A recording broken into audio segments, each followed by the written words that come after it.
大きく掃除する必要があるな。 Avant de découvrir le podium, voici les deux mentions honorables. Anomalie surpuissante dont la place Je crois avoir vu Garling Figarland. classement reste encore trop mystérieuse. Ethan Baron v Nasujuro. Ce qui rend One Piece si intriguant, c'est bien l'ambiguïté instaurée dès le départ par l'auteur dans les rapports de force. Mais ce qui est sûr, c'est que plus l'on se rapproche de la fin, plus les ennemis doivent être... Allez, ça veut pas se mouiller. Moi, je me mouille. Garling Figarland chie matin, midi, soir sur cette fraude de Pujitora. Il lui chie dessus, en prime et en non-prime. Il le calcule même pas, pour lui c'est une petite merde. Restés assis sur leur fauteuil molletonné depuis 26 ans, les membres du Gorosei ont finalement décidé d'entrer en action. Fujitora, cette sale fraude, ils l'ont trouvé dans une ruelle sombre en train de gerber. Garling Figarland, il est chef des chevaliers divins, patron de tout le monde en haut, le mec il peut exécuter des Tenrobito. Dans le monde normal, t'en touches un, tu te fais fumer. Lui il les exécute. Lui il peut demander 3 homards à Akainu, Akainu va rien faire du tout. Il va rien dire à part lui apporter son homard. Il lui chie dessus, c'est une certitude. Vu ce que représente Garling Figarland, il chie sur Fujitora. Maintenant bien évidemment, ça n'engage que moi, vu qu'on n'a pas encore vu combattre Garling. Donc je me base sur comment... j'interprète, c'est important de le dire là parce que voilà, je me base pas non plus sur des faits concrets en termes de rapport de force. C'est ce que j'interprète au niveau de la représentation du bonhomme et de ce qu'il est pour le monde. Maintenant, si pour une majorité les plus faibles ou même niveau, je comprendrais, de toute façon. Je ne peux pas chier sur quelqu'un qui me dit que Fujitora est plus fort que lui, alors qu'il n'y a pas non plus d'éléments contraires. Je comprends totalement, bien évidemment. Et d'une gigantesque épée depuis sa Par première contre, je peux chier sur quelqu'un qui me dit que Kizaru a niveau Yonko, c'est une certitude. apparition, Saint Ethan Baron v Nasujuro est sans aucun doute un épéiste redoutable, affublé de capacités stupéfiantes, si ce n'est surnaturelles. Oui, ni plus ni moins que le dieu guerrier des finances, ses aptitudes au combat, qui ne tarderont pas à nous être révélées, doivent sûrement être effroyablement puissantes. Doté sans aucun doute comme Saturne d'un Zoan mythique éveillé, lui permettant d'invoquer un pentacle, de se changer en yokai terrifiant et même de posséder une résistance surhumaine, le doyen doit facilement évoluer parmi les Dieu guerrier de la moula. maillons les plus élevés de la chaîne alimentaire. Car pour un prédateur... Ouais, compréhensible, franchement, pareil, Nasajuro, Ethan Baron, tu me dis tu le mets au-dessus d'un amiral et tout, je comprends totalement. Quand tu vois... comment il s'appelle? Quand tu vois Saturne qui fait passer Kizaru pour un clown alors que Kizaru l'a depuis un moment, c'est compréhensible. En tout cas, je peux pas venir dire à quelqu'un qui me dit que les mecs du Gorosei sont plus forts qu'un amiral. Je peux pas venir leur dire ouais non, tu te trompes parce qu'il n'y a pas d'élément contraire en fait. Là, au bout d'un moment, il vient, hop, il fait des techniques de démoniaque de fou, t'as jamais vu ça de ta vie. Aura de malade, t'as des éclairs, tu dis peut-être même c'est du Haki des rois, t'en sais rien. Non, non, je comprends totalement. C'est oui, bah oui. Prédateur aussi démoniaque, le reste du monde ne vaut pas plus que de simples insectes à écraser. 敵戦につき少々 Désolé, mais c'est un navire ennemi, et je dois faire impression. した てめえの面見るとあの野郎から受けた傷がうずきやがる。 Garling. Garling, Ah, il est là, les mecs, le bourreau, le patron. Il est là, le champion de God Valley. Il est là, le boss des amiraux. Il est là. S'il y a un amiral qui déconne, l'épée de Damoclès. C'est qui? C'est Garling, cette épée de Damoclès. A un nom, elle se nomme Saint Garling Figarland, les mecs. Apparu Demain, il y a Pujitora qui déconne. Il dit à Tenrobito, je t'emmerde. Tenrobito, boum, s'il vous plaît, je vous en supplie. Monsieur Garling, pouvez-vous m'aider? Il lui dit quoi? Bien sûr, je vais aller chier sur cet aveugle et cet énergumène de merde. Et il part lui chier dessus. pour la première fois On peut considérer que c'est triste, on peut être dégoûté, on peut dire oui, c'est pas normal. C'est comme ça, les mecs. C'est comme ça, le monde est fait ainsi. On peut trouver ça, c'est comme ça, les mecs. au chapitre 1086, Saint Garling Figarland et Or Gorosei est le premier dragon céleste Oui. que nous voyons doté d'une épée. Ancien champion de chasse de God Valley et actuel commandant en chef des chevaliers. Commandant, bah oui, bah merci de me montrer Dragon. Comment ai-je pu mettre de côté cette info essentielle? Excusez-moi, je reviens sur ce que j'ai dit tout à l'heure. Tout à l'heure, j'ai dit que je me base sur comment j'interprète le truc, mais non, pas du tout. Excusez-moi, je me base sur les propos de Monkey D. Dragon, l'homme qui représente la révolution mondiale. Il a dit, ça va démarrer quand les chevaliers divins seront là. Qui est le patron des chevaliers divins? C'est un Garling Figarland. Donc oui, cet homme chie sur les amiraux. Et ça, c'est un fait. C'est désormais acté. C'est désormais factuel. Parce que moi, ce que je fais, c'est que j'écoute les puissants. J'écoute Dragon, qui est un puissant parmi les puissants du monde. Il a dit quand ils seront là. Qui est leur chef? Garling. C'est factuel. Et divin et seule autorité à pouvoir punir de mort un Tenryubito pourtant au-dessus des lois humaines, ce guerrier mystérieux est forcément doué de capacités au combat prodigieuses. Patriarche de la famille Figarland, son sang coule sans doute dans les veines d'un empereur des mers et d'un des tout meilleurs épéistes de sa génération. Avec un auteur maîtrisant parfaitement le storytelling d'un récit. Non, il n'y a aucun fait. Non, frérot, tu peux pas dire ça. Tu peux pas dire ça parce que si les éléments les plus forts sont les amiraux, et bah tu parles des amiraux pour Dragon. C'est une question de puissance. Là, il a dit les chevaliers divins. Donc, forcément, t'as au moins un élément qui est supérieur aux amiraux. Je pourrais être d'accord avec toi, hein. Je pourrais être très bien d'accord avec toi, mais là, je suis désolé. La marine, c'est la force armée du GM. Donc, forcément, tu parles surtout d'eux si vraiment c'est eux les plus dangereux. Là, il a parlé des chevaliers divins, c'est que à minima le patron des chevaliers divins est un patron qui est plus un patron que les amiraux. Je suis désolé, c'est comme ça. Neketsu, ce personnage d'une telle envergure sera sans doute un adversaire de la trempe des plus grands de ce monde. Comme nous l'aura prouvé Edward. Voilà, exactement. Je pourrais te dire oui, mais la réponse est non. De Newgate est le numéro 3 de ce classement, le temps... Dragonnement. Magnifique. Magnifique. C'est vrai, j'avais oublié le contre-argument ultime. Dragon était certainement bourré. N'émousse pas systématiquement les volontés comme les épées. Alors soyez-en sûrs. Dragon Troll. Les lames les plus affûtées de One Piece n'ont pas toutes encore été dégainées. Il y a Dazai OP qui dit Rio, je ne te trouve pas très objectif avec Garling. Oui. Oui frérot, oui. Tu peux parce que peut-être que je ne le suis pas du tout. Mais bon, en tout cas ton message m'a fait rire, mais oui, tu peux.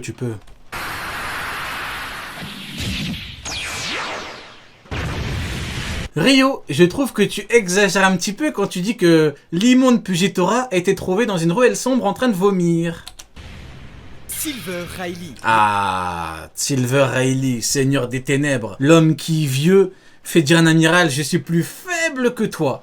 L'homme qui, même vieux, fait dire à Garp, le héros de la marine « On ne peut pas gérer Barbe Blanche et Rayleigh en même temps ». Les mecs, respectez Rayleigh. Légende vivante du monde de la piraterie, celui qui nous est d'abord... Rendez-vous compte, hein. Rendez-vous compte. Rayleigh, il s'est pas entraîné depuis 20 ans. Garp, il s'entraîne depuis 20 ans. Garp a dit quoi? On peut pas gérer Rayleigh et Barbe Blanche en même temps. C'est qui le patron? C'est qui le patron? Autre différence? Vous voulez jouer au jeu des 7 différences Garp-Rayleigh? Rayleigh, s'il vient sur la ruche, coup d'acquis des rois, tous les randoms tombent. Garp, il vient, le acquis des rois est inexistant. Vous en tirez vos conclusions. Bord présenté comme un modeste artisan revêteur est en réalité un pirate à la puissance démesurée. Oui, le seigneur des ténèbres et ancien second de l'équipage du roi des pirates reste encore aujourd'hui l'un des hommes les plus forts du monde encore en vie. Virtuose du haki, il est l'un des seuls à nous avoir fait une démonstration de toutes ses applications. Observation, armement et royal. Le tout en les enseignant à Monkey D. Luffy qu'il croit capable de changer la face du monde. Grand stratège à l'intelligence remarquable, Rayleigh est surtout un combattant extraordinaire, habitué aux affrontements contre des ennemis d'envergure, en témoignent les nombreuses escarmouches auxquelles il participa contre l'équipage de Barbe Blanche. Escrimeur expérimenté, dépeint comme 100 fois plus fort que les 11 supernovas réunis avant l'ellipse, l'ex-bras droit de Goldie Roger possède une vitesse et une force... Allons plus loin. Kizaru a dit Rayleigh vieux, je suis plus faible que toi. Allons plus loin. C'est bien, hein. Mais l'élément central, en ce qui concerne la puissance de Rayleigh, c'est Kizaru et Garp. C'est très important de le notifier. Surhumaine lui ayant permis... Bon, on dirait les gens ont peur de le dire. Oh les mecs, faut se réveiller quand même, 2023. C'est quoi? C'est Kizaru ment en fait, voilà c'est ça, c'est Kizaru est encore bourré. Et puis, quand les Mugiwara sont partis, il a dû se résoudre à laisser partir. Quoi, Rayleigh il a pu fuir en fait, alors que Kizaru est l'homme lumière. C'est nouveau ça maintenant, t'arrives à fuir normal un homme lumière. S'il vous plaît les mecs, bientôt 2024. De tenir tête à l'amiral Kizaru en combat singulier. Non, il a pas tenu tête. Il lui chie dessus. C'est juste que il a pas combattu depuis 20 ans. Donc forcément, et puis même un mec de ce niveau-là, tu peux pas non plus le one-shot, hein, c'est pas un niveau Yonko, Rayleigh. Mais Kizaru a dit, je ne peux pas te battre dans un plan, alors que s'il avait son niveau, il aurait pu le battre. Il a dû se résoudre à laisser partir, et puis Garp qui dit on peut pas gérer Barbe Blanche et Rayleigh, c'est pas anodin. C'est pas anodin quand même. Non. Et en claquette, s'il vous plaît. Bien Ah non, claquette. Eh oui. présagé, celui qui connaît les secrets de ce monde ne doit pas être pris à la Exactement, Wolfie, exactement. Kizaru, soi-disant le flemmard et tout, il a capturé 500 pirates tellement qu'il est énervé. C'est quoi, c'est on invente ça aussi? C'est Sengoku, il était bourré quand il a entendu ça et le marine était bourré quand il a dit ça? Non, les mecs, c'est bon.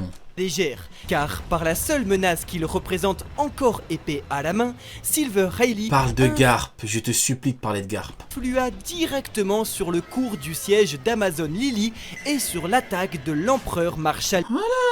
Ah, regardez, regardez, regardez, il a dit à Barbe Noire, écoute Barbe Noire, tu fais quoi? Tu prends tes clics, tes claques, tes puants de commandant là, tes puants de pirates avec qui t'es venu, tu pars. Ah oui les mecs, pendant que l'horrible Parp vient sur la ruche, il n'y avait même pas le capitaine, il s'est fait chier dessus en 2 coups inertes. Y a-t-il une différence, factuelle ou pas? C'est triste pour beaucoup, mais c'est comme ça. Il y a une différence de traitement. Pourquoi?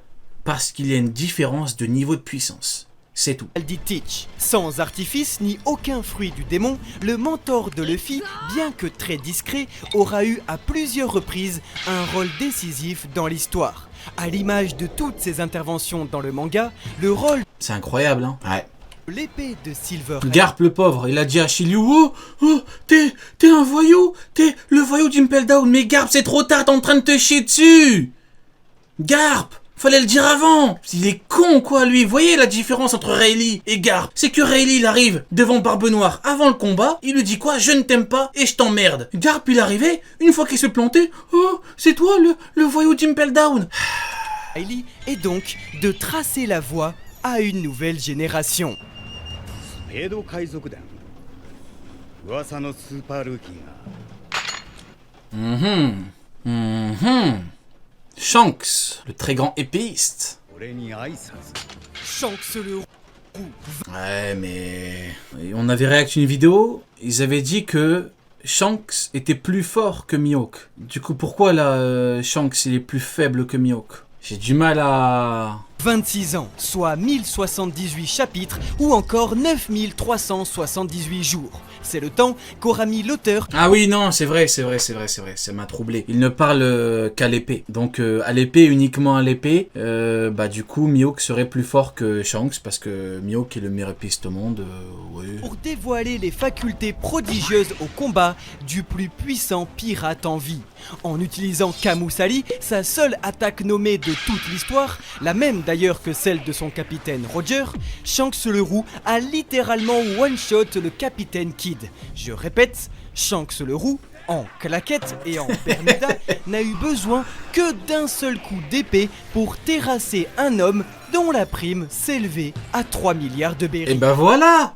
Quand Shanks one-shot Kid, on le notifie. Alors pourquoi on le notifie pas pour Luffy et Kizaru? On va reformuler, hein, ce sont les mêmes mots. Il n'aura suffi que d'un coup de poing de Luffy pour mettre KO Kizaru. Voilà, c'est pas compliqué, hein. On avait réact l'autre vidéo, je sais pas, il voulait pas trop en parler, il avait du mal à dire que Kizaru s'était fait one-shot. Pourquoi quand c'est Shanks et Kid, ça ne dérange personne? Disons la même chose pour Luffy. Il n'aura suffi que d'une patate à Luffy pour one-shot Kizaru. C'est pas... Vous n'avez pas tombé malade en le disant, c'est tout, c'est comme ça, c'est un fait, c'est triste pour Kizaru, mais Kizaru est juste un amiral de merde qui est extrêmement nul offensivement et qui a du mal à combattre un empereur en lui faisant aucun dégât, c'est tout. Mais du coup pour Shanks, oui, la différence entre Shanks et Mihawk, voilà, l'une des nombreuses différences qu'il y a entre les deux bonhommes, c'est que Shanks fume Kid, Mihawk ne fume absolument personne. Voilà la différence entre les deux.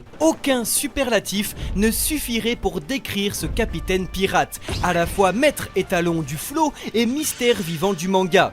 Héritier de la force naturelle des chevaliers divins, de par son appartenance à la famille Figarland, Akagami no Shanks n'a eu besoin d'aucun privilège, mais bien de ses seuls talents. Voilà, merci beaucoup les termes, aucun privilège. Il n'a pas besoin de privilège. C'est pas avec une carte diplomatique qu'il a Chaser Kid. C'est pas avec une carte diplomatique qu'il va normal tout seul sur le Moby Dick de Barbe Blanche. C'est pas avec une carte diplomatique qu'il arrête Marineford normal et qui dit si vous êtes pas content, venez combattre. Ah non les mecs. Et c'est pas, bien évidemment, c'est pas avec une carte diplomatique qu'il a humilié Aramaki en Bluetooth. C'est la puissance du bonhomme, c'est tout, faut savoir le dire. Exceptionnel au combat pour maintenir sa place au sommet de la piraterie. Utilisateur du haki le plus puissant de tout le manga pour l'instant. Attends, le problème c'est qu'en fait le top, j'aime bien et tout, mais du coup, ça revient juste à dire que, en fait c'est juste un top à l'épée, en sachant qu'il y en a beaucoup dans le top qui ne combattent pas que à l'épée, donc on ne prend pas en compte, du coup le top en termes de puissance pour beaucoup de personnages du top en fait, c'est le problème. Par exemple Shanks, c'est quoi l'intérêt de le mettre si tu sais pertinemment qu'il est plus fort que Mihawk en puissance globale? Aucun intérêt du coup. C'est comme, au bout d'un moment c'est un top, mais le 9ème rivalise avec le premier,